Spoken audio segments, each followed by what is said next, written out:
Ted looked at the number written on the paper, and his eyes grew large.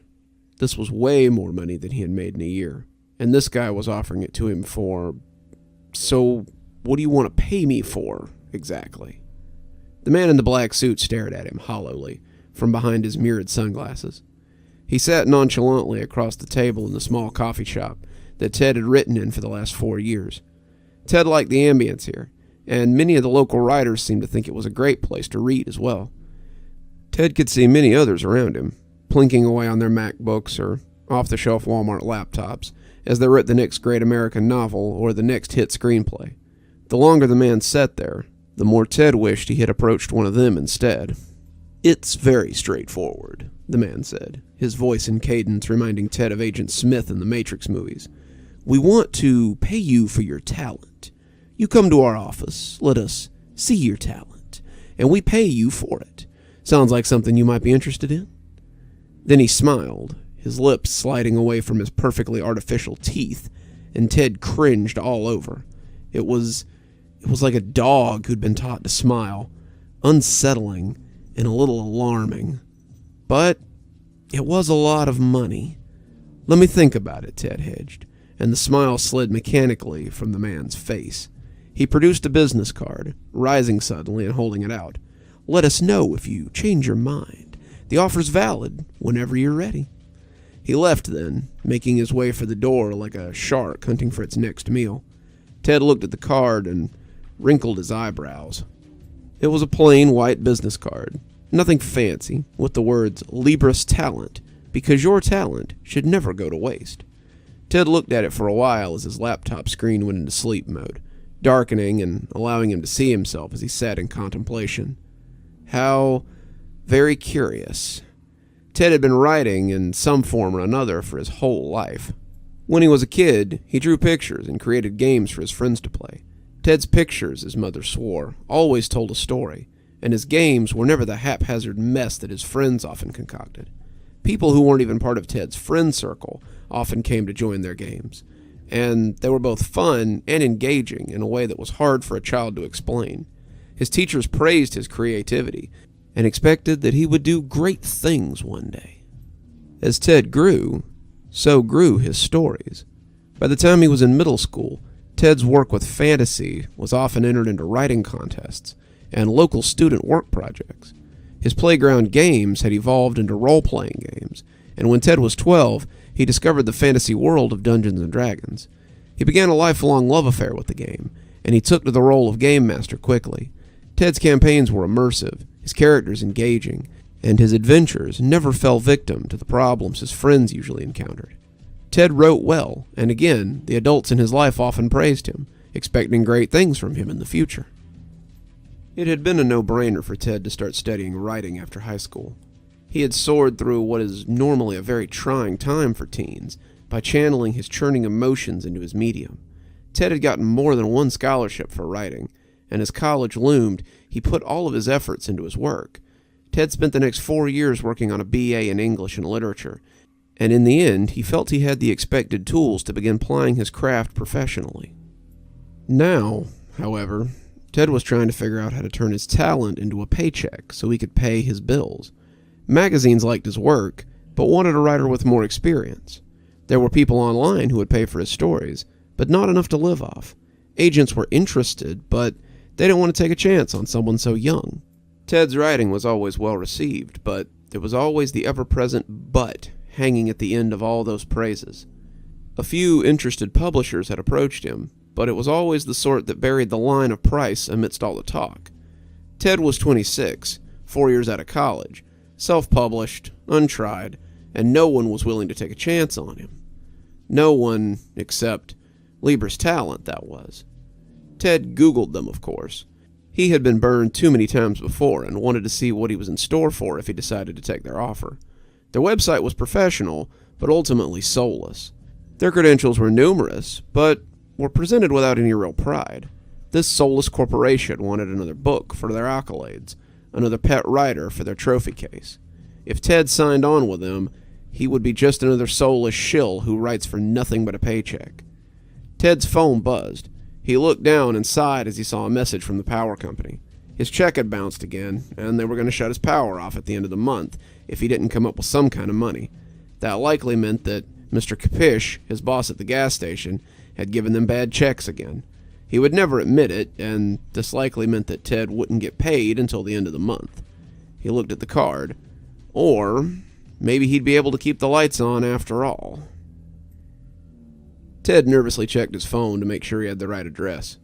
He had come to a 2-story stucco building that looked more like a distribution center than a publishing house. Ted had worn his best interview clothes, a polo and a pair of slacks, and he already felt underdressed and unsure of the situation. The outer facade bore a simple sign, white and stark, just like the business card: Libris Talent. Ted thought about leaving, but the call of the money was too much to resist. The woman behind the counter wore a similar smile as he walked in. She was looking at the door as though expecting him, and her pantsuit and coiffed hair made her look assembled rather than styled.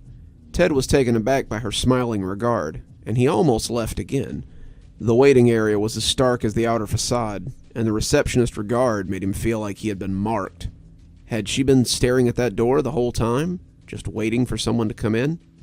"Hi," Ted said. I'm looking for—" "Welcome, Mr. Sereph.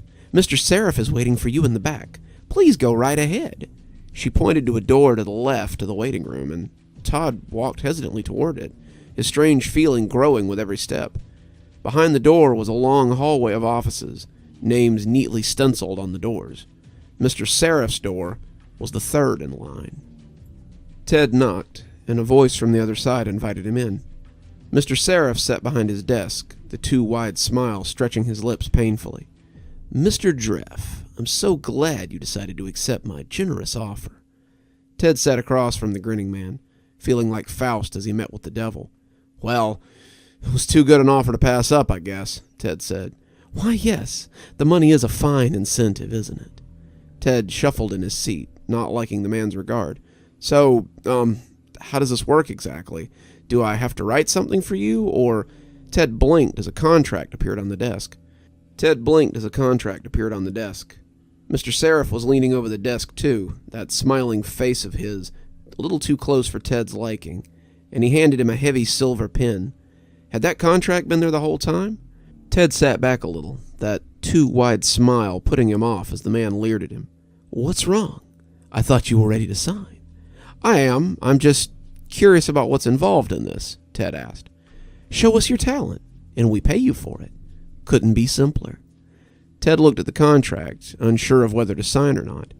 He'd heard of writers getting sucked into these unfair contracts before. He didn't fancy being someone's pet writer, his talent milked for God knew how long. Ted looked down at the contract, but it wasn't particularly helpful either. They offered to pay him for his talent, but that was all it said, really. It was very vague, not really saying anything other than that, with a lot of industry speak in between. As Ted hesitated, though, the money loomed up in his mind again. That was a lot of money, enough to live comfortably for quite a while if he was careful. No matter what they had him do, that kind of money could change his life. And even if it were repetitious or degrading, he'd still be doing what he loved, right? Ted signed the contract and pushed it back to the smiling man. Mr. Sereph made it disappear before the ink was even dry, and Ted was left holding the bulky silver pen in his numb fingers. "Excellent. Now come with me so we can assess your talent." Mr. Sereph rose from the desk and led him out of the office. Ted followed wordlessly, still not quite sure what to expect. The long corridor slid past as they walked, and the sameness was a little disorienting. Mr. Sereph stopped outside of another nondescript door and held it open. Inside was a stark white room, cluttered only by a desk and a pin in one of those ornate pin holders you often saw at weddings. Mr. Sereph nodded to the desk, indicating that Ted should sit. "What do you want me to do?" Ted asked, still hovering in the doorway. Ted wasn't sure he wanted to enter that unblemished space. "Just take up the pen. It'll know what to do from there," Mr. Sereph said, still grinning that troubling smile.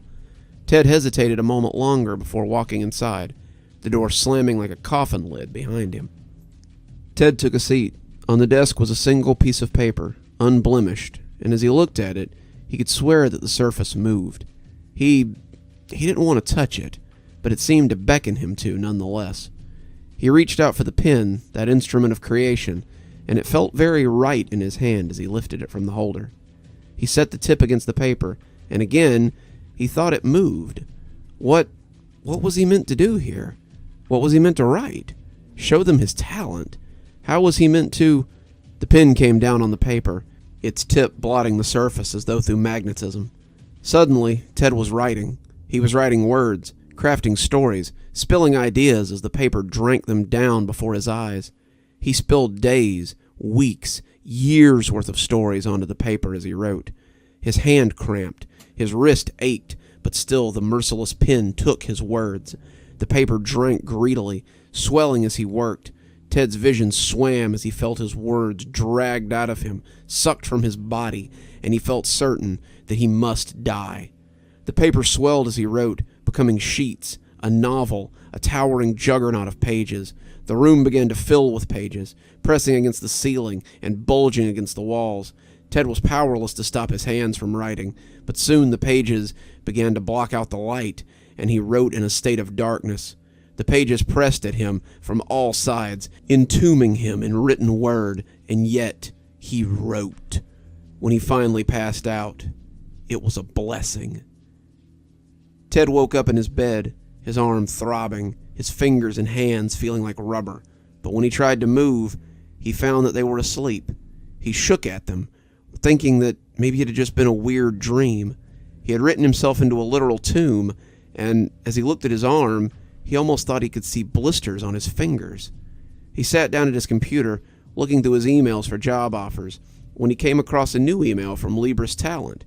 He thought it strange, considering that he had just been dreaming about them, and now they were sending him a message. He figured they wanted to make him another offer for his talent, whatever the hell that meant. He opened it and read through the email, confused as he read the contents. Dear Mr. Dreff, we would like to thank you for your talent. Please find enclosed the payment for your talent. We hope you are satisfied with the transaction. Regards, Mr. D. Sereph. Ted read the email repeatedly before opening the app on his phone linked to his bank account. Ted's eyes went wide when he saw the amount in the account. He goggled at it in disbelief. It hadn't been a dream after all. He had sold his talent, he guessed. Ted grinned as he thought of the possibilities. Mr. Sereph had been right. This amount of money could indeed be life-changing. Ted sighed as he stepped back through the door to his apartment. He'd been on a 2-week vacation in the Bahamas, spent those 2 weeks in the lap of luxury, too, and still hadn't made a dent in the amount of money Mr. Sereph had put in his bank account. It was a sobering feeling, being able to do whatever you wanted, living life that few ever dreamed of. Now he was back, though, and he supposed it was time to get back to work. The money was nice, but it wouldn't last forever. The news feed on his computer pinged to let him know that one of his favorite authors had just released a new book. Ted opened the link and looked at the book, but he felt a strange surge of confusion as he read over the synopsis. It was a new novel, not like anything the guy had ever wrote before. A world of high fantasy, a tale of adventure set in the world of Eridar, where the lords of the hunt sought the prince of... Ted was astonished. That was his story. He'd been fleshing out the concept for years, and his manuscript was almost ready for submission. He had been so close to sending it off. Well, maybe in a couple of years he would have. He had just been getting it ready before he sent it off. He wanted to make sure it was perfect. The manuscript. Ted had the manuscript saved on his Google Doc. Ted furiously opened the browser, putting in his information as he brought up the account. It would be time-stamped, dated. He could take it to the proper people and prove that his work had been stolen. He couldn't believe that something like this had happened to him. He had read about this sort of thing happening online, but he never dreamed that it would happen to him. It was unthinkable, impossible. His Google Doc was empty. The screen was devoid of content. He pulled open the drawer next to his desk, searching desperately for a thumb drive he kept there as a backup. The drawer was also empty. Ted searched the computer for traces of his manuscript, his stories, anything at all, but they had all been erased. Ted had begun to panic then. What had happened? Someone had been in his apartment. Someone had stolen his work. Someone had taken his talent. Ted combed through his emails, searching for the email from Mr. Sereph. It, too, was gone. Nowhere to be found. It was as though he had never actually spoken to anyone. He found Mr. Sereph after 3 weeks of stalking the coffee shop. He had gone down to the building that had been Libra's Talent, but it was abandoned. The doors were locked, the sign was removed, and the building looked empty and forlorn. It had been too big of an operation to simply close up overnight. He had asked the people in the building about it, but all of them had just shook their heads, saying they didn't know anything about a talent agency or a publishing house. That was when he had taken to stalking the coffee shop. The place was always packed, and if Mr. Sereph was looking for other writers to swindle, he might come back there. He'd brought his laptop the first few times, but had finally just stopped. He was too distracted to write these days, after finding out his life had been stolen, and all he thought about was having his work returned to him. He'd spent the last 3 weeks drinking coffee and keeping his eyes peeled. He arrived when the place opened, and he didn't leave until the final customer had shuffled out. It was just after sunset on Tuesday when he found him. "What we're looking for is your talent." Ted swung his head around sharply. The man at the adjoining table was talking to a blonde girl that Ted had seen hanging around lately. She was working on a screenplay, he thought. Working hard, it seemed, and it seemed that she had gained the interest of Libra's Talent. She looked over at the business card and told him she'd think about it before leaving in a hurry. The man sat for a moment, watching her leave, before turning to look at Ted. "Mr. Dreft, I hear you've been looking for me." Ted jumped, not sure what he would say, as Mr. Sereph came sauntering over to his table. He sat in the empty seat, his too wide smile making Ted cringe as it always did. He took a sip of the cold coffee that Ted had left there and seemed to be waiting for him to speak. Ted still wasn't sure how to begin this encounter. In his head, Ted had always been indignant, downright angry, but now as he stared into that too wide smile, he felt unsure of what he was doing. "I assume that you're here to talk about your talent. I must say, when it hit the bestseller list, I was shocked. I suppose we could reassess your price if you're looking for more money." That lit the fire in Ted again. "I want to know exactly what the hell you think you're doing. You break into my apartment, you steal my work, clean out my hard drive, and then you think you can just bribe me with more—" "I did no such thing," Mr. Sereph said, rolling his eyes. "We paid you for your talent. Your talent was writing. You signed a contract and were compensated handsomely." "Wait, you mean you paid for my stories?" Mr. Sereph scoffed. "Stories? Mr. Dreft, have you tried to write since you woke up in your bed?" Ted thought about it. Had he written anything in the past 2 weeks? Had he even felt compelled to write anything? He had signed his name to a few things, maybe written a text or two, but other than that, he hadn't written so much as a sentence creatively. He'd been having so much fun that the need hadn't arisen, and that should have worried him. The writing was what Ted did. Without it, his life was empty. That's right. You sold your talent rather cheaply, too, Mr. Dreft. But your kind usually does. You cut your goose open too quickly and find nothing as valuable as what you had. So, what is Libra's Talent, then? You sell ideas to other writers? Mr. Sereph scoffed again. Ideas? You're still thinking too small. Do you think that talent is something that just lasts forever? Talent is a finite resource, Mr. Dreft. It flows and ebbs. Some people are lucky enough to have a large tidal pool, but some people have to buy their talent to supplement. Libra's Talent finds those in need of talent, literary, athletic, political, what have you, and we get talent for them. Ted's blood ran cold. So, I'll never write again? Mr. Sereph looked a little sad. Sorry, kiddo. Looks like you're just gonna have to live your life like one of these other talentless schlubs. But hey, if you ever decide you want to buy some talent, do keep us in touch. He left a business card on the table and made his way out. Ted sat there, hearing the click of the keyboard and the creation of raw ideas as they went on around him, and put his head in his hands.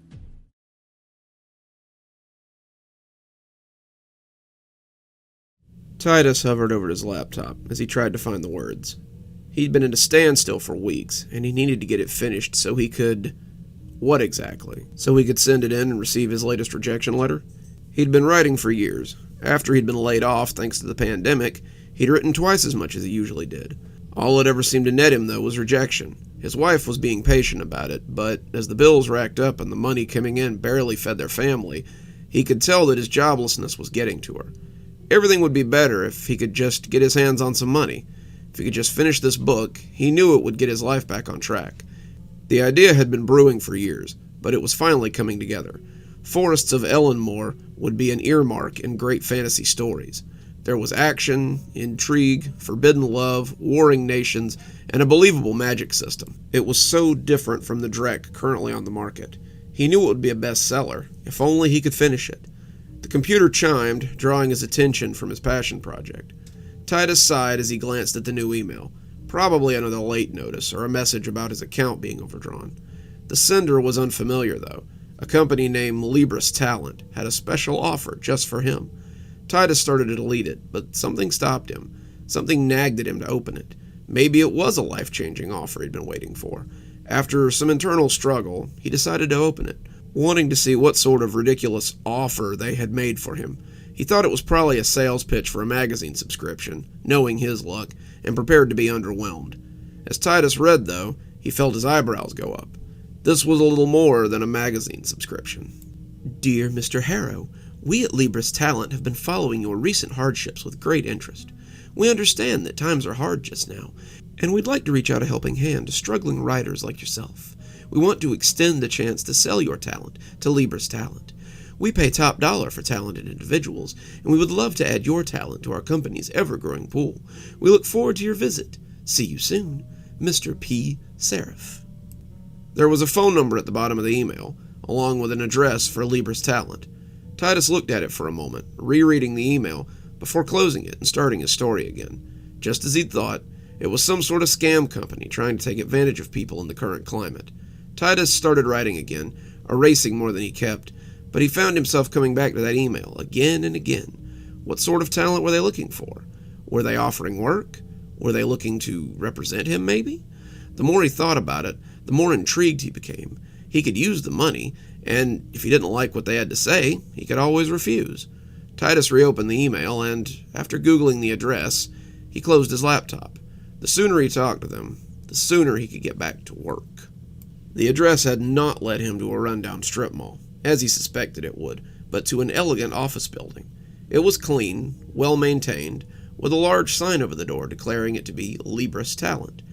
This place looked more like a law firm than a fly-by-night operation, and Titus rechecked the address to make sure he had entered it correctly.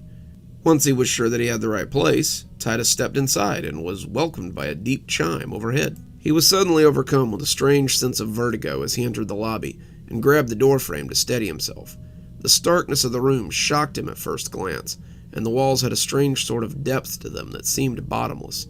It hurt his head to look at them for too long, so he turned his focus on the rest of the room.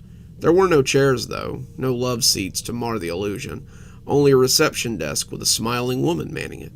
Her smile was a trifle unsettling.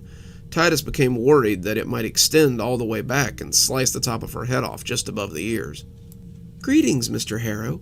Go right ahead. Mr. Sereph's been expecting you, she said, pointing to a door behind the desk. Titus was suddenly hesitant. How did you know who I was? We've been expecting you, she said, still flashing that brilliantly unsettling grin. Go ahead, sir. It's no good keeping Mr. Sereph waiting. Titus wanted to question her further about the mysterious Mr. Sereph, but felt it might be safer to just do as she said. She had turned that smile away from him, returning to her work, and he was left with no option but to proceed or leave. He walked into the hallway lined with identical white doors that bore little name plaques.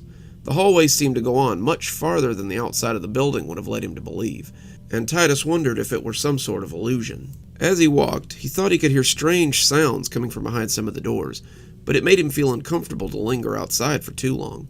He walked until he found Mr. Sereph's door and knocked. He was invited into an office as stark as the lobby.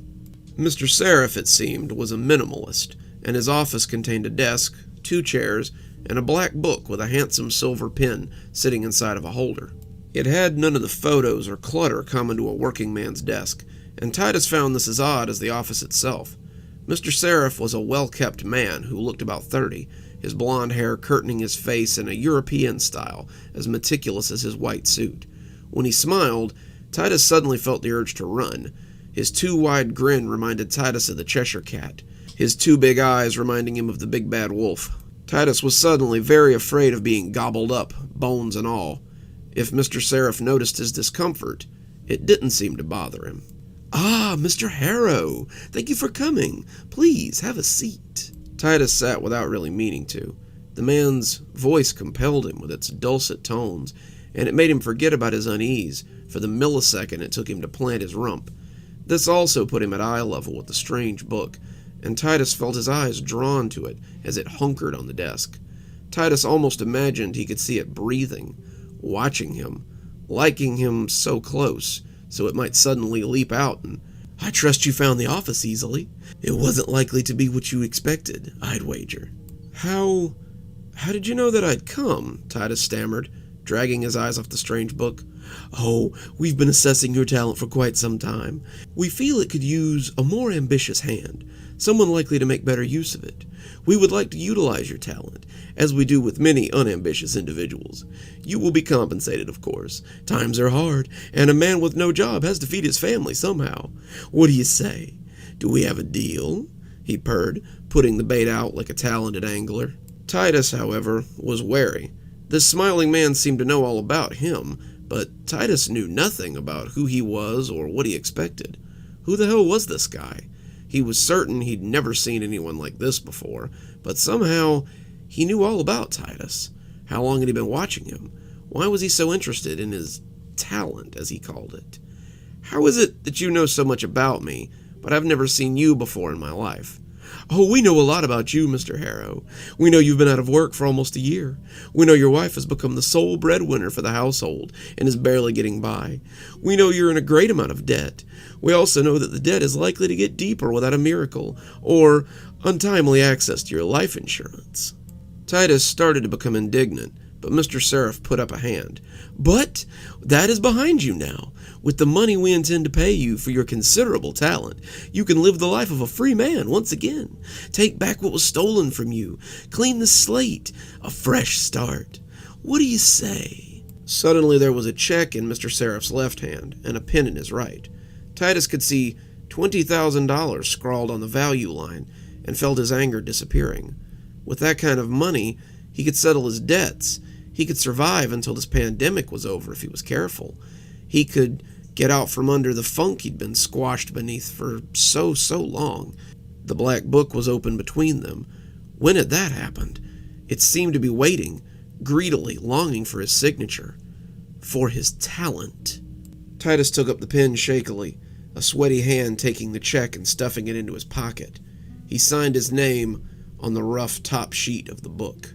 As his name lay across the pages, he tried to pull his hand back, but it was outside his control now. It moved furiously, the words spilling from the pen across the page. Pages became sentences, paragraphs, chapters, and finally, whole novels, as Titus only watched in horror. The pages riffled, turning, accepting his ink, accepting his talent, and Titus screamed and begged for it to stop. His hand, however, gave away all he had and more. The pages swallowed it all, swelling to a monstrous size as he wrote.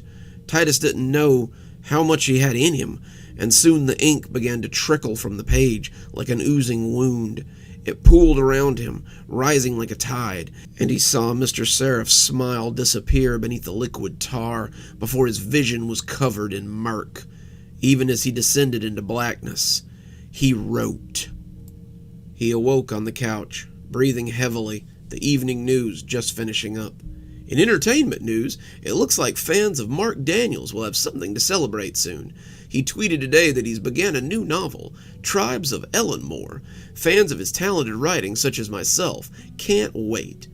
Titus shuddered. That was his book. His story. Not anymore, though, it seemed.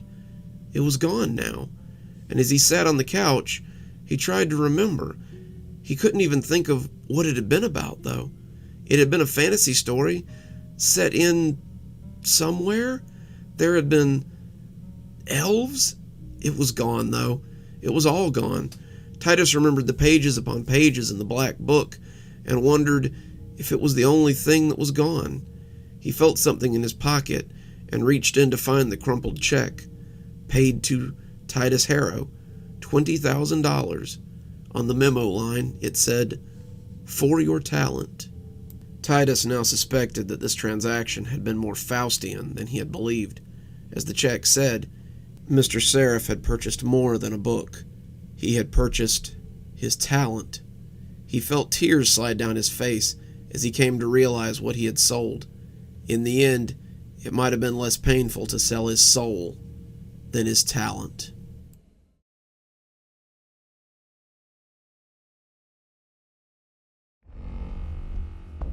Mr. Claude T. Griggs smiled as he saw the frantic man coming shakily towards him from across the bar.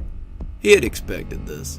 He had sold him exactly what he'd asked for, but not necessarily what he'd wanted. It served him right, though, Claudius thought, as he took another sip from his drink. The man, this Mr. Sereph, had clearly been tricking people for a long time. It was time he had a taste.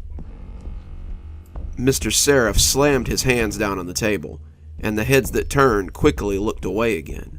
This was none of their concern, and they didn't want to get involved with this wild and unstable fellow. "What did you do?" he whispered harshly. "What in the hell did you do?" "Sold you my talent. It was what you wanted, wasn't it?" Claudius asked, taking another leisurely sip from his glass. He tried to keep the smile from his face as he said it, but he failed miserably. It was just too funny, after all. Libris Talent had contacted him in the usual way. They had seen some of his work online, a burgeoning crime novel about a serial killer and his murder spree, and though it was coming along nicely, it was really more of a hobby. Claudius had things he was passionate about, a career he was striving to advance in, and writing was just a hobby at the end of the day. He wanted to eventually finish it, but it seemed that Libris Talent and the ever-smiling Mr. Sereph didn't want to wait anymore. The email had offered him compensation for his talent. The sum was fair, and Claudius was tempted to take this Mr. Sereph up on his generous offer. Claudius was no fool, though. He knew enough to do research, and the research was what made him curious about this Mr. Sereph and his Libris Talent. A quick Google search showed him many positive reviews for the company, many squibs about philanthropy and charity, but very little about what the company actually did. Sure, they were generous, but what did they produce with that talent? Claudius saw no books, no magazines, nothing but a simple website that proclaimed them as a talent agency, always with the word in capital. Talent. At the end of the day, that seemed to be what they peddled, and business seemed pretty good. Good enough to travel from town to town and find people willing to sell their talent, only to disappear in the night again once the business was done. He learned this little fact on a small subreddit, and that was also where he had met a stranger who had information that turned out to be very important. He called himself Fallen_Libris, and he had a good many things to say about Libris Talent and Mr. Sereph. He claimed that the man had bought his talent, and when he had lost the ability to write. It had taken him months to be able to write more than a simple email. His story, his ideas, his talent, they had all been sold to someone else. That someone had used them to expand his small fortune and left Fallen_Libris with a small check and a sense of emptiness that no money could take away. That had given Claudius an idea he had set into motion with his return email. He had arrived at Libris Talent to be greeted by a stark waiting room and a smiling woman whose eyes were just a little too bright as she told him to go ahead to the back. "Mr. Sereph is waiting for you, Mr. Griggs." Claudius had smiled at that. He doubted they were expecting the talent he was bringing. Mr. Sereph was at his desk when Claudius arrived. His smile was wide and bright enough to fall into. Claudius was honestly surprised that his head didn't simply separate in the middle and slide off. On his stark desk sat a fountain pen in a holder and an old-looking book. Claudius thought this was really what he was here to see. Not this grinning corpse or this fancy pen, but this silently breathing book that sat closed before him. "Mr. Griggs," Mr. Sereph said, his predatory eyes following him as he took a seat, "I am so glad that you decided to take us up on our generous offer. That was the moment that he realized he might be in over his head. He was a fox that had suddenly realized how big the bear was, and that he might not be as clever as he thought. For better or worse, he was in the trap now. He could only win or lose from here, and he was intent on not being another victim of this smiling man. "I assume you have looked over our terms?" Mr. Sereph asked, those eyes still intent on him. "Sounds a little too good to be true," Claudius had said, feigning disbelief. "Well, that's the benefit of working with a company like ours," Mr. Sereph said silkily. Claudius asked him what he wanted, what he meant by talent exactly, and Mr. Sereph assured him that it was all quite common. "We buy the talents of those who may or may not be utilizing them to their fullest. Your writing shows great promise, but it's clear that it isn't something you value. Sell us your talent, and we will compensate you for it. It's as simple as that." Claudius shrugged and asked how they would proceed. Mr. Sereph opened that hungry book and handed him the pen from the little holder. "What do I do?" Claudius asked, still not quite sure how this worked. "Just let your hands do their work," Mr. Sereph said. From the time the pen touched the paper, Claudius was writing. The ink was red, blood red, and Claudius filled the page with the darkness that swelled within him. Every grisly murder, every bloody scene, every pain-filled cry, every feeling of dread was perfectly conveyed with gruesome clarity. He wrote until his hand burned, until his fingers cramped, and as his shoulder went numb, he just kept his focus on that wide shark's grin his adversary wore. As the ink began to spill from the book in torrents, the sea of blood rising, Claudius felt his vision begin to blur. As his legs became wet with the effort of his hands, he let his look of exquisite rapture match that of Mr. Sereph's. When he awoke in his bed, a check on the nightstand, and a feeling of relief within him, he sighed in contentment. It was over for Claudius, but it was only beginning for Mr. Sereph. And now here he was, this ancient engine of destruction, looking for answers to a question that had only just arisen. He wanted to know why 3 writers who had, Claudius assumed, bought his talent, had murdered their families. He wanted to know why one of the most prolific crime writers of the age had decided to kill his wife, his kids, and his grandkids as they visited him for the weekend. Mr. Sereph was angry, he was embarrassed, and now he wanted answers. Claudius supposed he owed him that much. "Sit," Claudius said, smiling again as he saw the irony. Mr. Sereph sat, a vein throbbing in his temple. "You see, when you bought my talent, you believed all you were buying was my writing talent.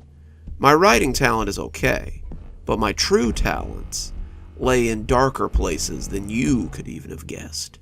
I write what I know, Mr. Sereph, and what I know is murder.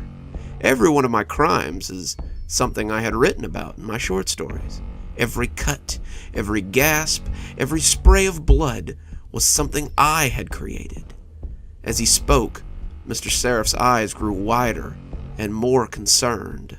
"It was all great fun, but it couldn't go on forever. The older you get, Mr. Sereph, the harder it is to maintain that level of brutality. Despite knowing better, murder is often like a mania. You can't stop it. You can only appease it for a time. So, I gave it to you," Claudius said, grinning like a fool. Mr. Sereph was speechless. "Have you any idea what you've done?" Claudius sipped at his drink and fixed him with a decidedly toothy grin. "Beaten you at your own game, and gotten myself a reprieve from something that would have likely landed me in a prison cell. A real win-win for me." For just a moment, Claudius saw what lay beneath the surface. A flash, the barest glimpse, but it was enough to let him see the blistery old devil who lay beneath the flesh mask. Mr. Sereph had lost his cool for a fraction of a second, and Claudius realized he had won a victory over more than just a dusty old warlock or a talented spook. He had beaten a creature who had been young when his grandsire was first pulling itself out of the primordial ooze. "Well played, Mr. Griggs," Mr. Sereph said, rising to leave. "I'm sure this won't be our last encounter." As he left, Claudius drank his beer in triumph. He certainly hoped it wouldn't be.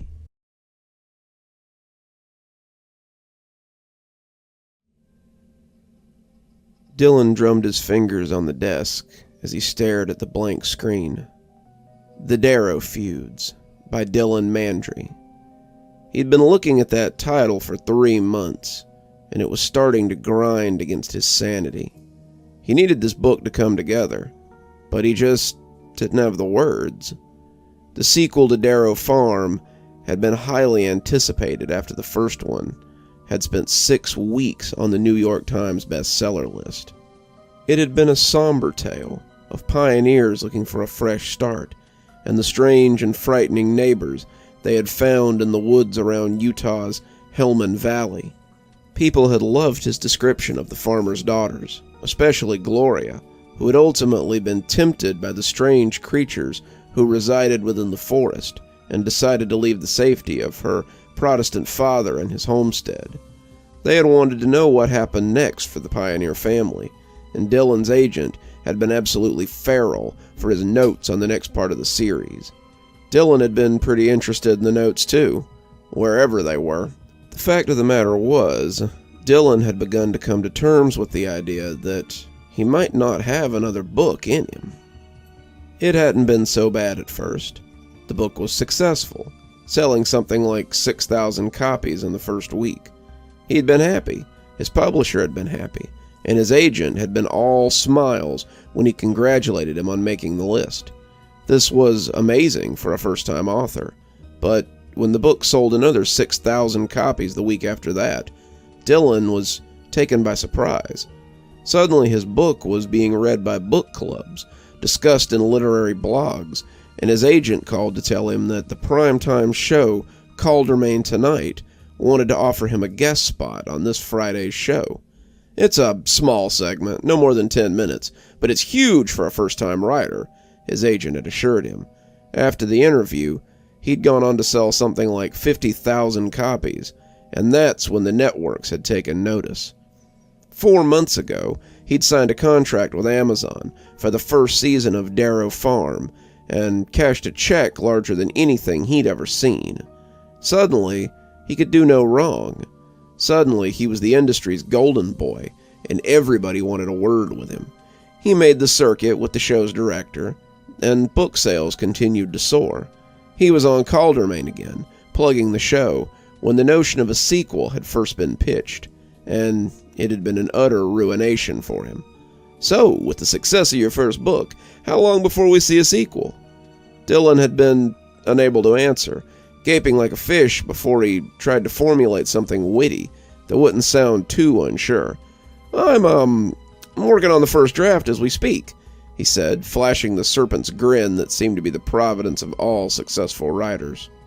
Who was it who'd said that all writers were liars? Probably many people, most of them as big, if not bigger liars than he was. Here he had sat, after making such a pompous claim with nothing to show for it, but a title, and a working title at that. He was no closer to finishing this book than he was to finishing the first chapter, and as Dylan sighed and put his head in his hands, he came to terms with the hard truth. He would never finish this book, and when the curtain fell on Season 1 of Darrow Farm, there would never be a Season 2. Now, said a voice from the chair in front of him. Dylan sat up quickly as he looked at the odd man who was suddenly in his study. "That's a bit bleak for someone your age." Dylan took in the odd man, his mind stuck in that strange limbo between fear and anger. How had this guy come to be in his study, a room that existed behind 2 locked doors? The locks had seemed a little needless until this point. Dylan lived in a fairly upscale neighborhood, in a 3-bedroom loft that he would probably have to move out of if he didn't get something written. He couldn't remember the last time he had heard sirens on his street, let alone heard about a break-in. The man didn't appear in need of any of his stuff, however. He looked like a carnival barker in his long black coat, the white shirt beneath looking crisp enough to cut. One polished boot was perched on a knee. His blonde hair looked odd as it hung over his mirrored sunglasses. He was holding a copy of Darrow Field, which he snapped shut as Dylan looked at him. The book was a prop, much like his attire, and Dylan suddenly felt the worm of curiosity poking to the surface. Who the hell are you?" Dylan asked, the words sounding way more confident than he felt. "How rude of me. I'm Richard T. Sereph, and I'm a blessing to men like you," said the man, flashing an obscene amount of pearly white teeth as he smiled. Men like me?" Dylan asked. "I assume you mean writers." "I was speaking of desperate men, but I often find that the two go hand in hand." Dylan sighed. "I don't know how you got in here, but I want you out of my study before I call the police. I'm hard at work, and you—" "Oh, I can tell," the man said, tossing the book onto the glass top of Dylan's coffee table. "You've been hard at work for the last 3 months now. Procrastination is a full-time job, isn't it, Mr. Mandray? Just who the hell do you think you— If you were a man of lesser means, I'd offer to pay you for your talent and take my leave. But you have something that many don't, and it makes the world go round." Dylan stood up, confident now that he understood where this was going. This huckster was after his money, and Dylan was in no mood to indulge him. "Get the hell out of my house. At this point, I don't think I need to call the cops. You keep moving on this course, I'll toss you out myself." The man smiled his predatory smile and reached into his coat. Dylan's compass suddenly swung around to fear again, and he took a step back as he tensed for the shot. The man would shoot him now. Dylan could already see the gun coming out, and he wondered what the news would make of his death. Famous writer killed before his time, they would say. And when the thud hit his desk, he could already feel the burning in his chest. Instead, he opened his eyes to find a small leather-bound book sitting on the edge of the desk. "For those with so much imagination, your kind always need proof."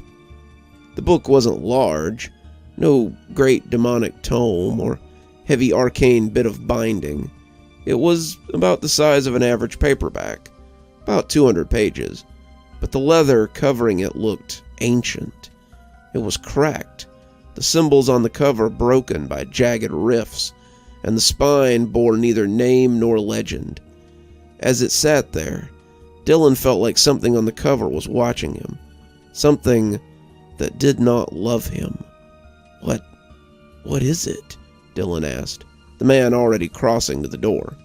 "A book," he said, as though it were obvious. "A very special book. It will give you what you need, and when you have it, don't hesitate to call me for more." He took a normal-looking business card from his front pocket and laid it on the edge of the table beside the door. He left then, but when Dylan got up to follow him out, he found his hallway empty.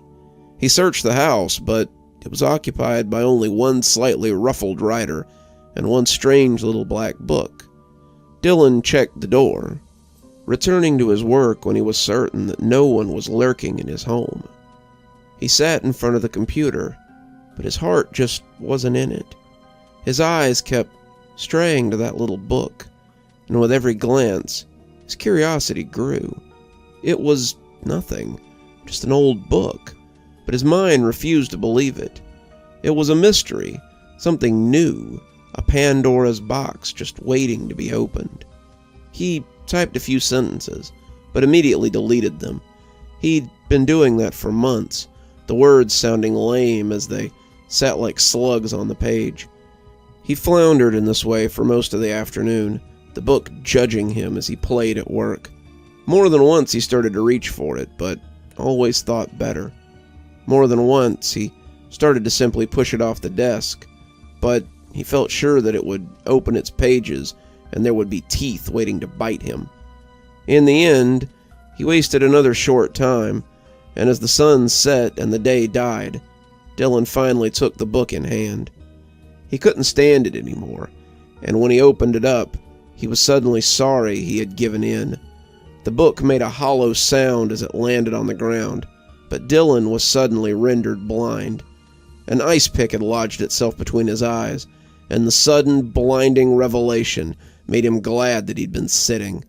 He had experienced insight before, but this was akin to the most intimate defilement. If he could find the strength to lift his hands, Dylan imagined that he would feel his brain pattering to the carpet where a bullet had ripped through his skull. He was falling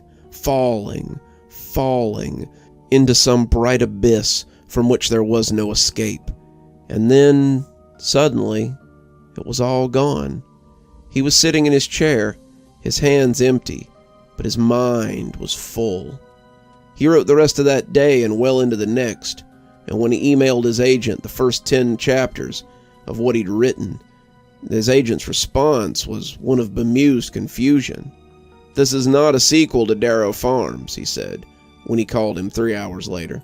"Is that a problem?" Dylan asked, already guessing the answer. "If the chapters are as good as these, I doubt it will be," he said, and Dylan could hear the smile in his voice. He was sitting at his laptop again, waiting to be inspired. Roland's War had been the story of a cavalry deserter who defended a town he was settling in from a group of his old army brothers turned outlaw. It was well received, outselling Darrow Farms and earning a movie this time instead of a TV show. Kurt Russell had been cast as Roland, the main character, and the check he had been cut this time was even bigger than the one before. The royalties from Darrow Farms' TV show had also been substantial, and that's why he found himself here again. Amazon wanted a season 2, his publisher wanted a sequel, and Dylan, yet again, found himself trying to create straw from gold. He had written a few sentences that he liked, and a few paragraphs that he felt confident about, but he knew he would delete most of it later. The book was DOA, and he knew the likelihood of it coming out at all was slim to nil. He might as well try to write a sequel to Roland's War for all the good that would do him. As he wrote and erased, he thought again about the man in the black coat. He had looked at the business card more than once since that day a year ago, and he opened his desk drawer as he took it out and looked at it again. Richard T. Sereph and Libris Talent were printed on the front, along with a phone number. He could call him again, Dylan knew, but he had resisted up until now. He had no proof that Roland's War had anything to do with the book that Sereph had left behind. But, he thought as he hit the delete key on the better part of an hour's worth of work, he didn't have any proof that it hadn't. The phone rang only once before Dylan heard that smooth, oily voice waft through his ears. "Why, Mr. Mandry, to what do I owe the pleasure?" Dylan gulped. The man knew his number, a number he had never given him. I need more," he half whispered, and he could hear the muscles in the old demon's face as they creaked into a grin. "The price is 100,000, sent to my account that I am about to message you." A text popped up with the information to a private bank account. And when do I... But Sereph cut him off. "When the money is transferred, you will receive your book." But how long?" Dylan asked, his fingers dancing over the keys as he finished the operation. He had hit send on the money when the sound of his doorbell came from downstairs. There was a box on the doorstep, and inside was another leather-bound book. Mr. Sereph had already hung up. After 8 years, Dylan was still looking at an empty screen with the words Darrow's Feud on them. In those 8 years, he had written 5 more books and made 5 more payments to Mr. Sereph. In 5 years, he had written 2 more cowboy dramas, a sci-fi novel that had shocked and impressed his agent and his peers, and a slice-of-life drama they had turned into a successful TV series, as well as a fantasy novel that even George R. was raving about. They had bred 3 more movies as well, and book sales in the hundreds of thousands. The name Dylan Mandry was synonymous with innovation and flexibility, and he had offers from just as many colleges as he did conventions. None of the big Ivy League ones, of course, but Dartmouth had offered him a very comfortable position if he was interested in relocating. They wanted him to teach his technique to aspiring writers, which was why Dylan had to turn them down. It would be difficult to teach a class on get rich and outsource your ideas to a magic man with books that scramble your brains 101. His agent and his publisher had long ago stopped asking for a sequel to Darrow Farm. They had decided that he was a one-book man, and they had both made enough money off of him to be satisfied with his writing process. They were happy to take his work, and a portion of his royalties, and these days the checks were sizable enough, though Dylan knew that soon they wouldn't be enough. Mr. Sereth's prices were akin to the pushers he had seen in his neighborhood when he was a kid. The first taste was always free, then they had you as a customer for life. Sereth's prices seemed to double with every call. 100 grand became 200 grand, became 400 grand, became 800 grand, became $1 million. I rounded it down, since you're a frequent customer, he said, and Dylan had paid it, even though it hurt to part with it.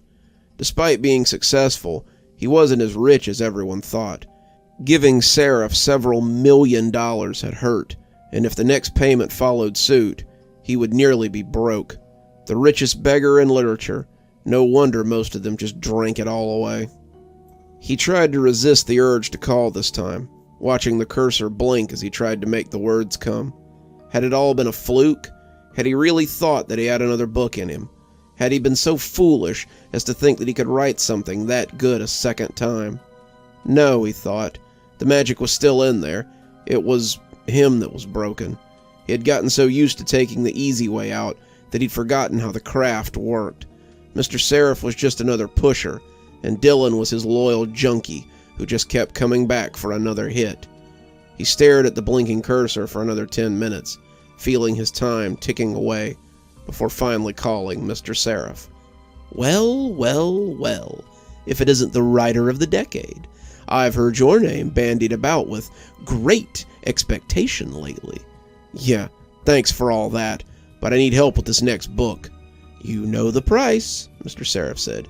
$2 million in my account. Then you... I need help with a specific story this time. Sereph was quiet for so long that Dylan thought the line was dead. Hello? Hello, are you there? I need you... I'm sorry, Mr. Mandry, but that's not how it works. Dylan was speechless for a moment. How what works?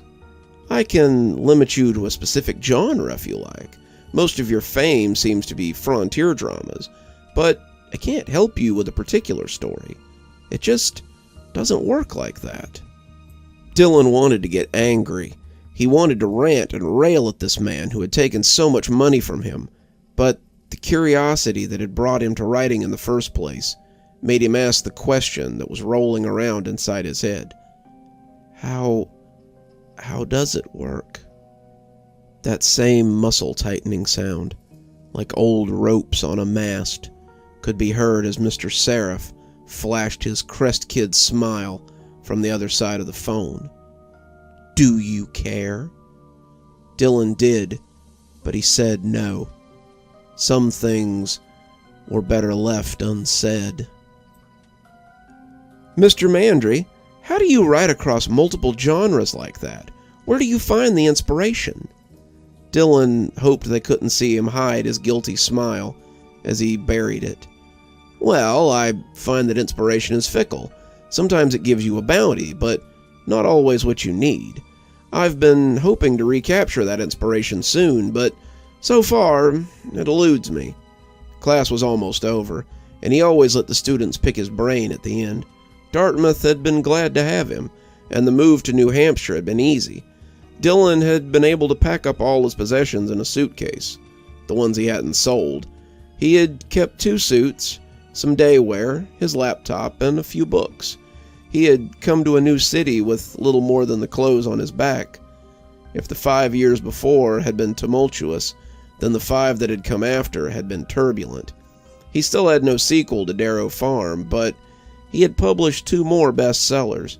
Both had been 2 years apart, and both had been the sort of oat operas that he had started with. The first was the best of them, Flanders Holdfast, and when Amazon had asked if they could adapt it for the series, He had told them to go right ahead. They had asked if he would mind helping them with the second season when all was said and done, and he had also agreed to that. Whatever magic had produced Darrow Farm had dried up, and he had come to terms with the fact that he was dry too.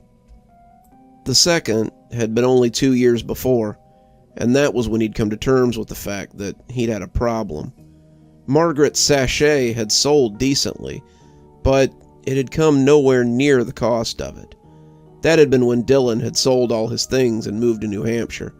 The loft he lived in, the first eds he'd collected in college, the Dickens third eds he'd had from his father, his clothes, his signature, his blood, his sperm, whatever it took to get that next hit of success. He had long ago given up on the idea that one of these hits would be the sequel he wanted, but that hardly mattered.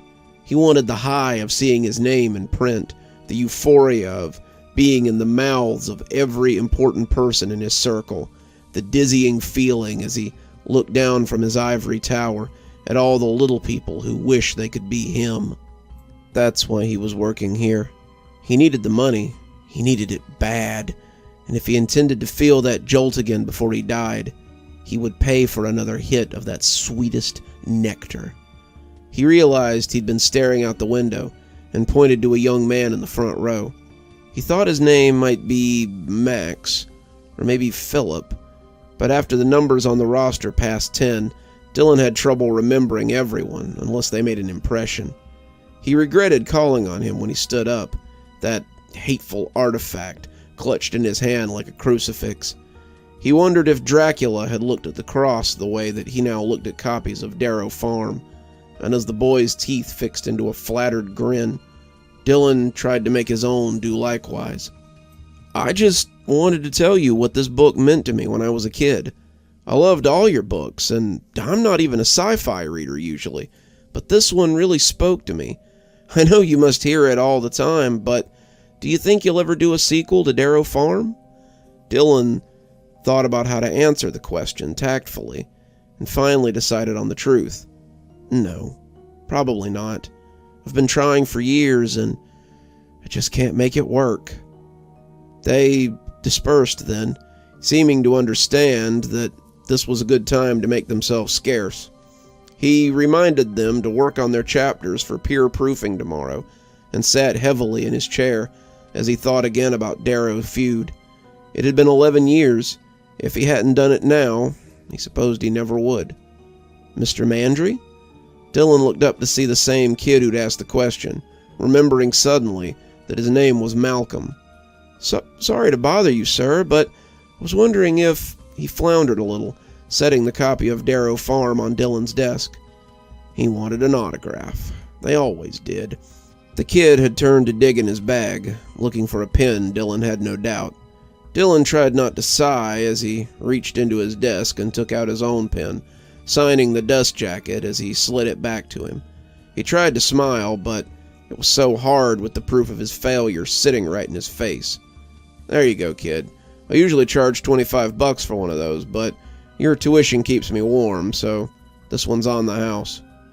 Malcolm smiled, but when his hand came out of the bag, he was holding a sheaf of papers. "Thanks, sir, but I'd like to know if you'd look at something I've been writing." His hands were shaking a little, and Dylan looked at the clock before taking the offered pages. Malcolm's class was his last of the day, and he had a few minutes to look over the kid's notes. He wasn't in a hurry to return to his dreary little condo, only having an evening of looking at the blinking cursor ahead of him, or the equally bleak numbers in his bank account that never seemed to rise high enough. He had laid the notes out, scanning them in a perfunctory way, but the farther he got, the more interested he became. "I hope it's not too forward, but I loved your book so much. I know it's rough, but it could be something if I had your help. It's not the actual sequel to Darrow Farm, but perhaps the spiritual successor?" Dylan devoured the pages as he read, his anger beginning to kindle. Who the hell did this kid think he was? This was plagiarism. This was theft. He'd see this boy thrown out of college, out of New Hampshire, but the most galling part was that it was good. He could have overlooked it if it had been trash, but Malcolm had written something great. To hell with Darrow Farms. This was something better than it could ever be. He only had a few chapters, but they continued the Pioneer family story flawlessly. The more he read, the less angry he became, and the more his curiosity took over. Do you like it, sir?" Malcolm asked, and Dylan's face must have looked ghastly because he'd taken a step away from the desk. I know it's pretty rough, but I think with your help, this is astonishing," Dylan breathed, looking up at Malcolm as if he couldn't believe the boy was real. You wrote this?"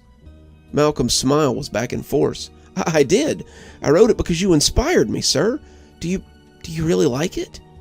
Dylan almost didn't trust himself to talk. He loved it. He wanted to help Malcolm make it great. He wanted to introduce him to his agent and tell him that there would finally be a sequel to Darrow Farm, maybe even 2.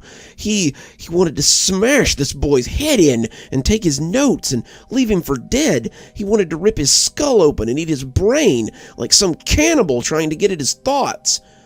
The last image gave him an idea, however, and his smile was genuine when he looked back at the smiling young man whose future was likely to be much brighter than his.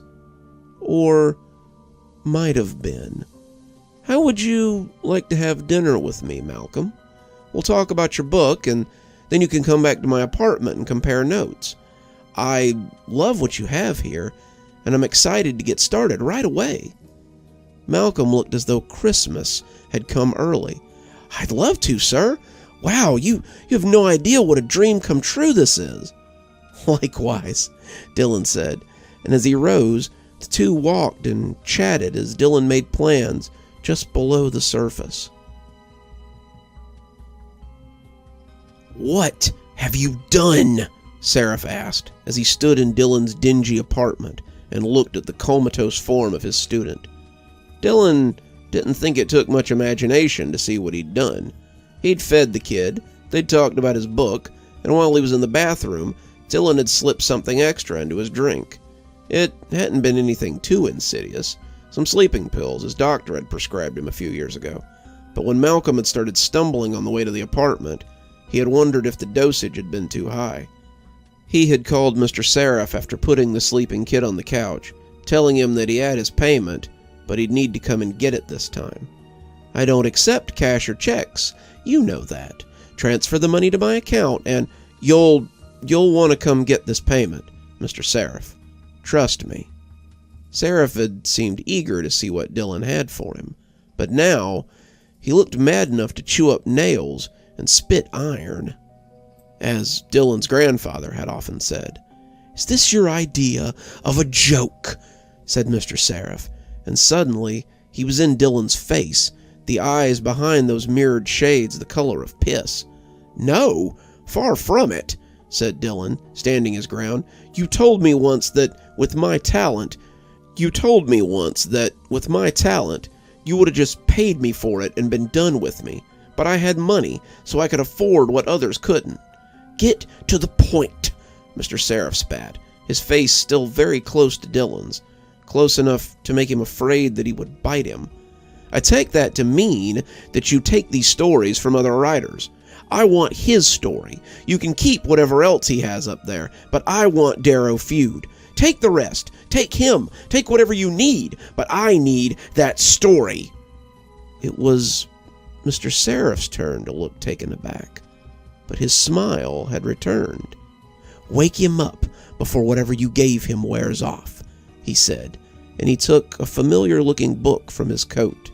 "It might help if he's a little groggy when he makes this deal." Caldermain smiled as the lights came up, and Dylan was once again bathed in their glow. He was back, riding the euphoria of his high, and he never wanted to come down. He had finally done it.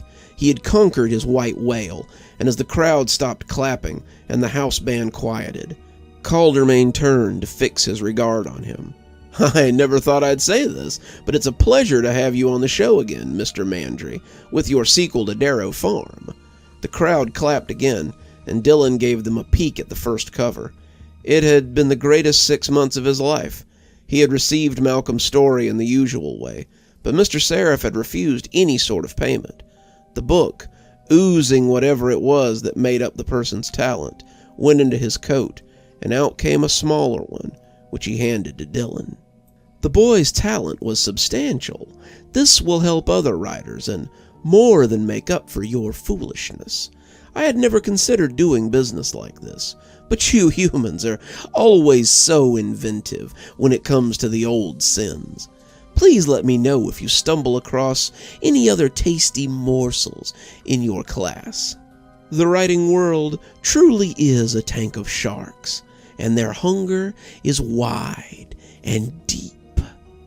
Malcolm had dropped out of his class the following week, and Dylan saw later that he had left the university altogether. He hoped the boy found something to take up his empty hours, but didn't really think about what he had done past that. All writers were liars, after all, and lying to themselves was no exception. So, it's been a decade or so since we sat in this very spot and brought up Darrow Farm. What led you to write a sequel after so long away from the source material? Well, Calder, inspiration is a fickle business. Sometimes it truly finds you when you least expect it.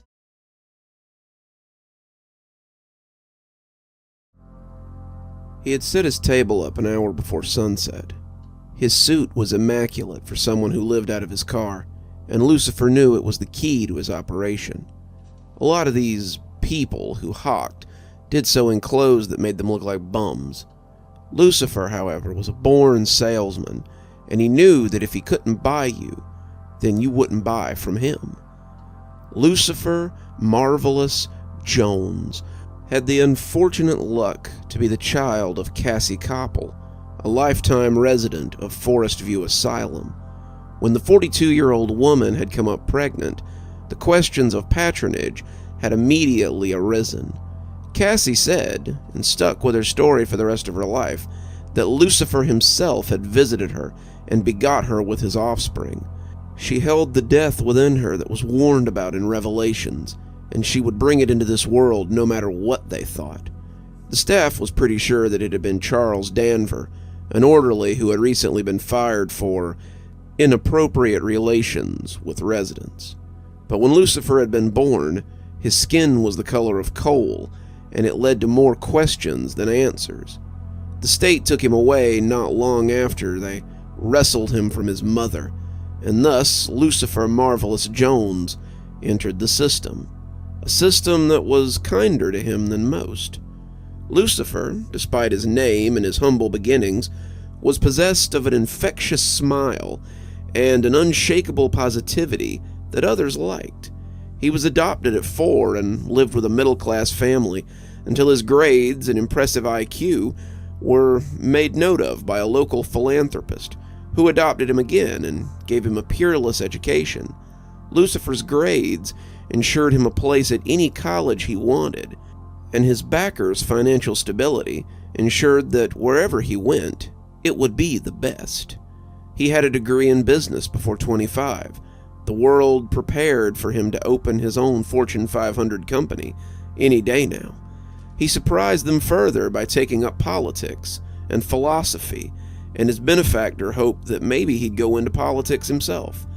He learned all he could about the human condition, studied psychology and human nature, and then surprised them all one final time by disappearing without a trace. He took some clothes and a bag, his best suit and shoes, left in his car one day with no intention of returning. That had been nearly a decade ago, but Lucifer had never stopped learning. He had simply changed classrooms. "Hey there, friend," he called to a man in a suit almost as nice as his. "Come have a chat for a minute. I got something I'd like to show you." The man would have been a hard mark for anyone else, but not for Lucifer. He was a businessman, a middle management type who clearly had dreams of rising, and normally he would have no more stopped to talk to someone on the sidewalk Then he would have taken out his wallet and left it on the lamppost. He was on his phone, but Lucifer had no doubt that he had heard him. He never let doubt enter his mind, and when the man turned, he hooked him with his winning smile and lured him in. The man looked surprised to be standing before the suited man's card table, but the hawker wasn't. He was right where he wanted him, and that was good. "Your case," Lucifer said, the man looking down at his battered Samsonite briefcase. "It's unbecoming of a man in your position."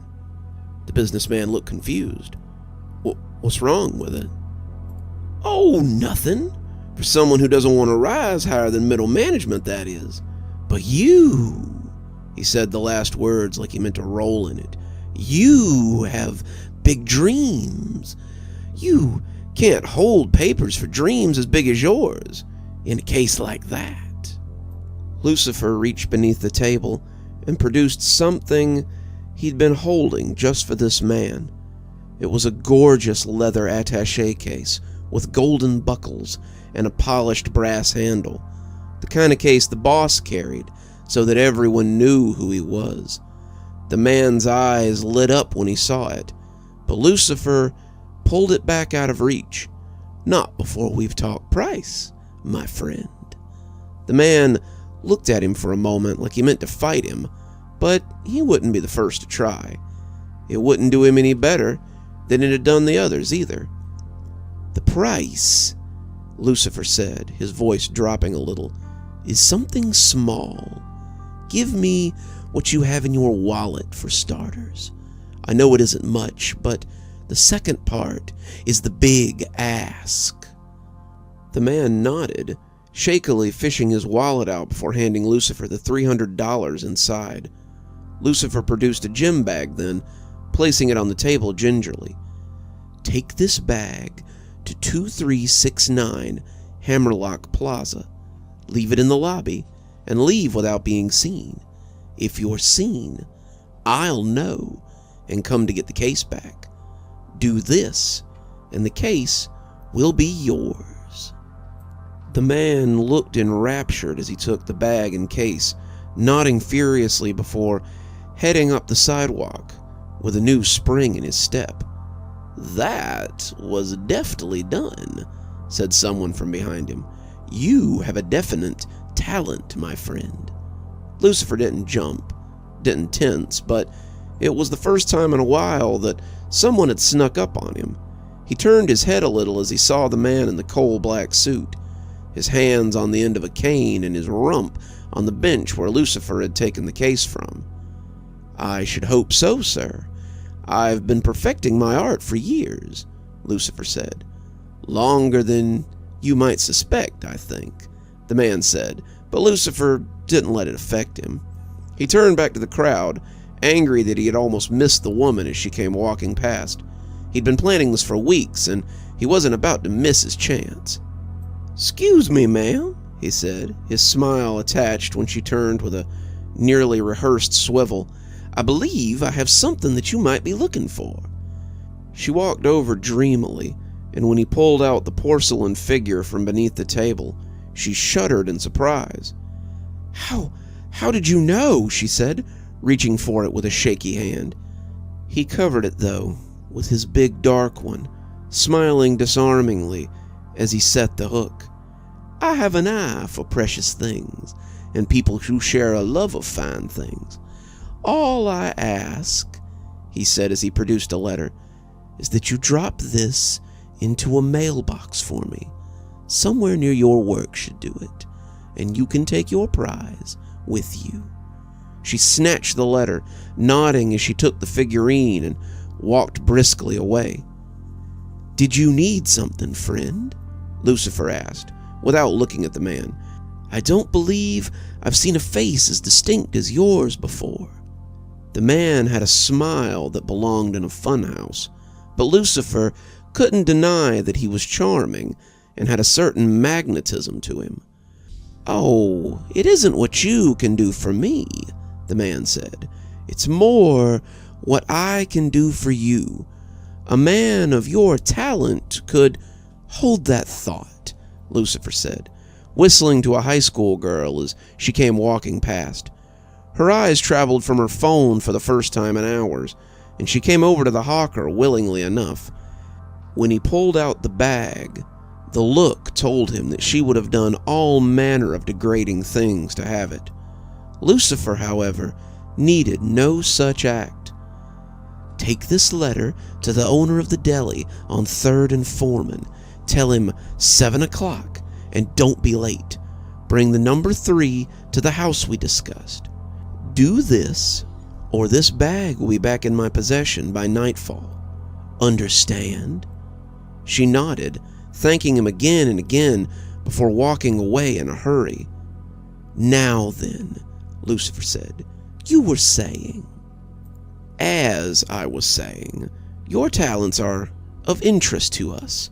We would like to purchase them for our company so that they can be utilized by our clients." "How interesting," Lucifer commented. "Does that line often work on people?" The man looked taken aback by his statement. "Excuse me?" "Oh, no disrespect, but I suspect that you're used to doing business with desperate individuals who value money a bit too much. The wording of your statement leads them to believe you're offering them work or perhaps a trade. They don't realize their mistake until the deal is struck, then must lament at leisure what they have lost. Am I close?"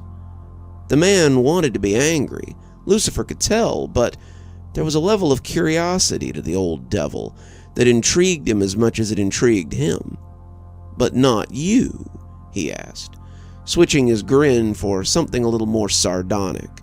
"You're too great a salesman to be huckstered by my obvious naivete."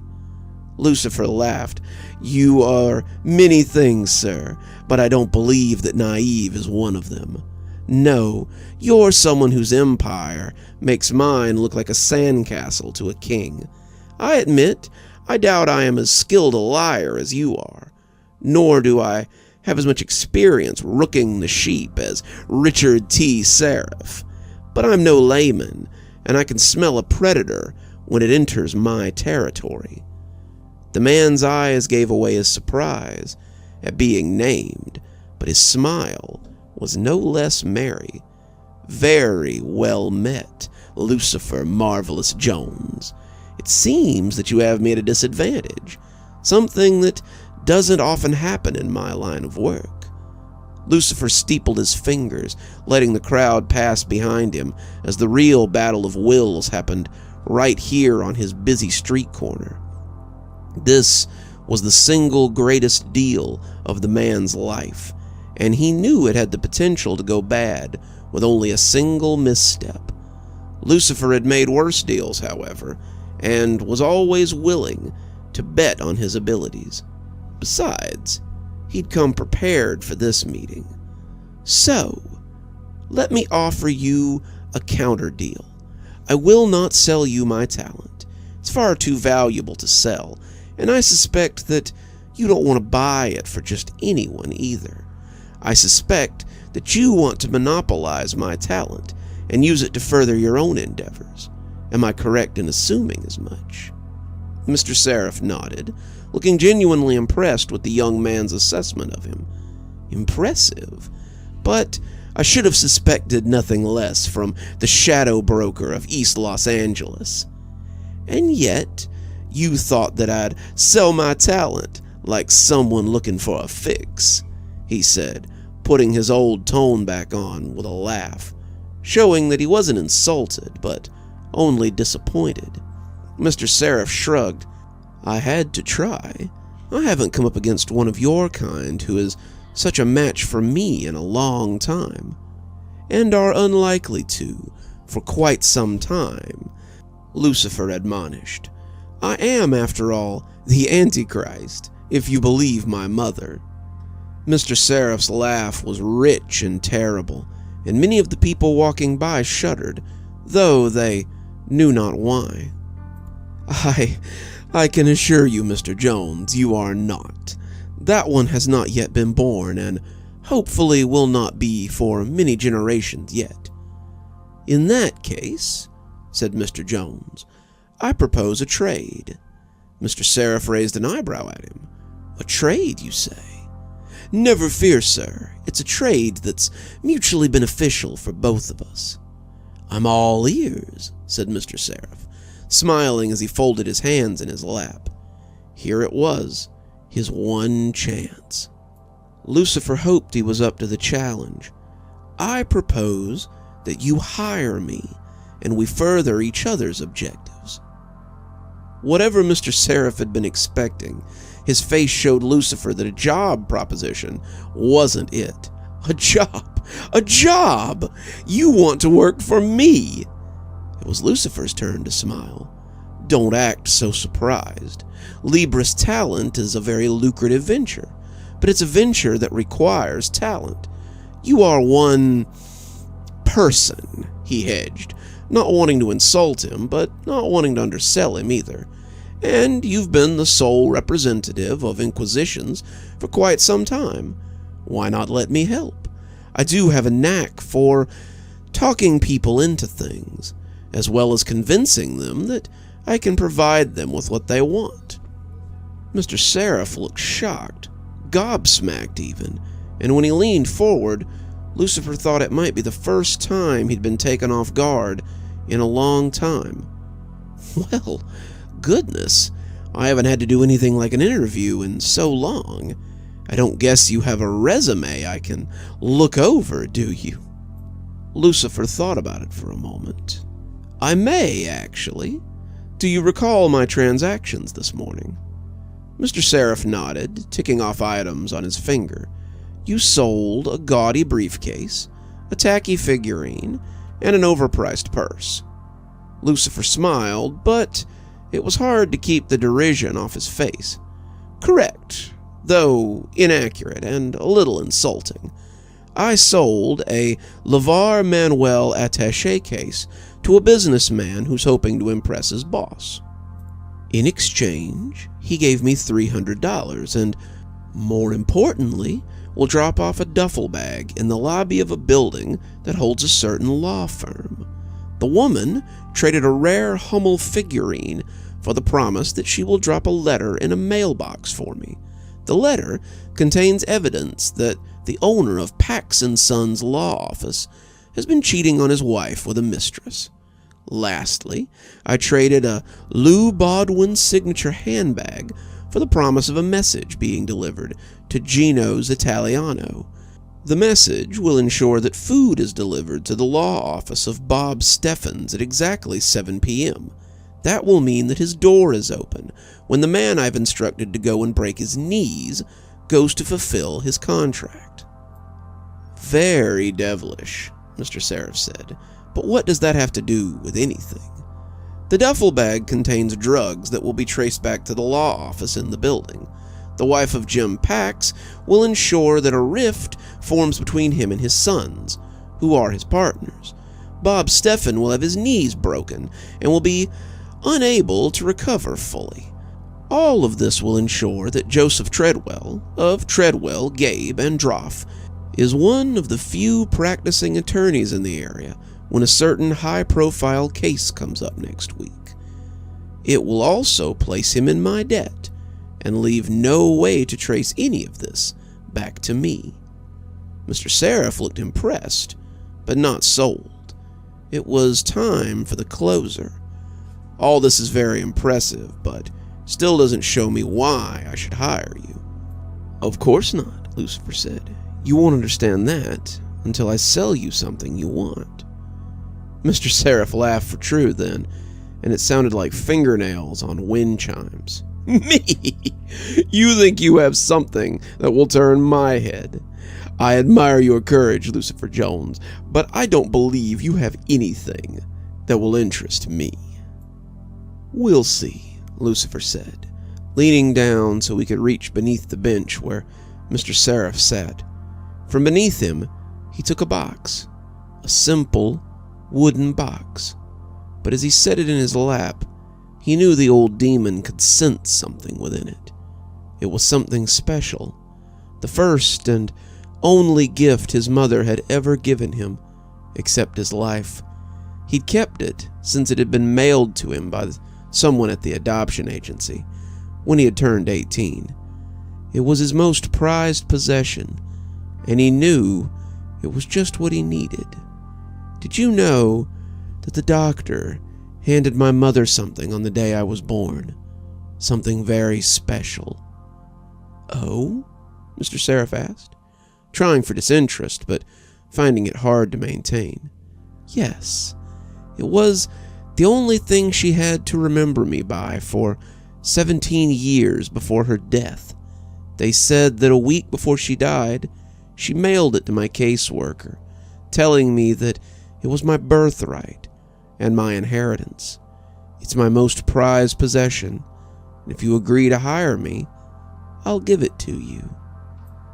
Mr. Sereph swallowed loudly, his eyes boring into the box as he waited for it to be unveiled. Lucifer opened the box, and inside was a wonder. It was a black feather, the end forged into an ink pen, and it was the most beautiful thing that Lucifer had ever seen.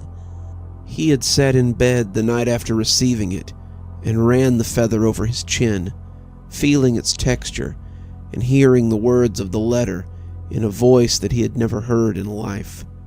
"It's your birthright, your inheritance," the letter had said, and he had known it was very special. Mr. Sereph looked at the feather, delighted and not bothering to hide it. He was like a child who receives exactly what he wants for Christmas, and now cannot believe that he's seen it made real. It was clear that he wanted to reach for it, but he seemed unable to just yet. Where did you get this?"